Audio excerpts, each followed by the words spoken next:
IFS Cloud Service Management supports the full life cycle for work execution, including resource management, task planning, scheduling, dispatch, and execution.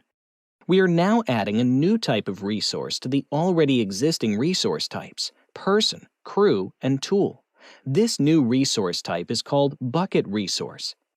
In this scenario, we have a couple of named resources responsible for a set of regions. Additionally, we have a group of service partners set up as bucket resources, also overseeing the same regions.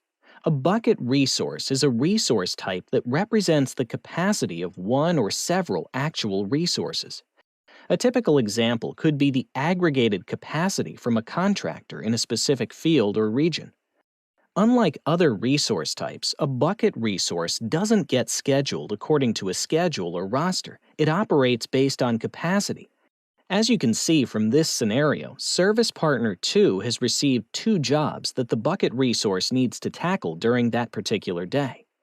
If we zoom to the resource itself, we can see that this is scheduled according to rules that dictate both the maximum number of tasks and hours per day. In this case, 2 jobs per day equate to a maximum of 4 hours.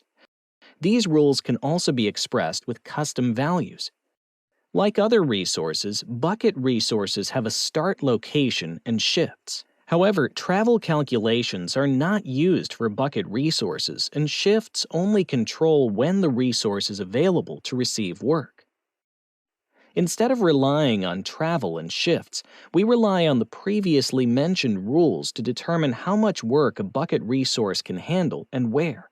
Bucket resources are considered by the scheduling engine alongside all other resources, with resource preferences incentivizing the use of bucket resources in specific locations or for particular objects.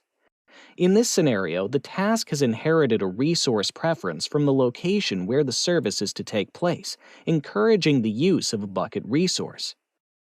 Once a bucket resource is allocated work, it follows a simplified execution process. The work is processed directly from assigned to work completed. In scenarios where a bucket resource is responsible for execution, we don't use statuses like traveling or work started, nor do we use clocking. Instead, this information is captured and reported after the work is completed. To summarize, this supports the business case for scheduling resources based on capacity, such as the number of jobs or number of hours per day, rather than adhering to a schedule. These are typical metrics used by your contractors. Second, it enables the optimization of resource utilization, not only with your internal workforce, but also with contractors using the dynamic scheduling engine. Finally, you can enhance both SLA compliance and first-time fix rates, again benefiting both your internal workforce and contractors by utilizing the dynamic scheduling engine.